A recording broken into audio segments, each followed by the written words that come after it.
In today's video, I'm going to teach you how to create link to specific tab in Webflow with slide. We're going to keep this simple and practical. By the end, you'll know exactly where to set a URL on a link, button, image, or any clickable element, and how to point it to the exact place you want users to land, even a particular tab or slide, using the same built-in settings. First, open your Webflow project and navigate to the page where your link lives. Click the element you want to make clickable. This could be a link block, a button, a text link, or even an image set to link. Selecting the element first ensures the settings you're about to change apply to the right thing.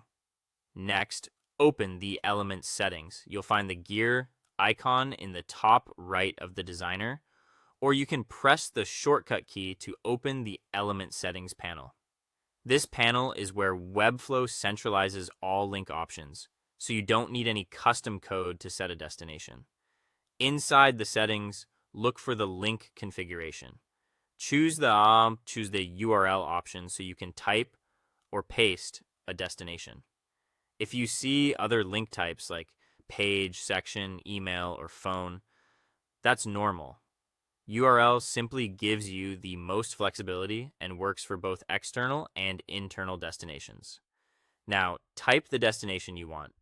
For an external site, paste the full address, including HTTPS.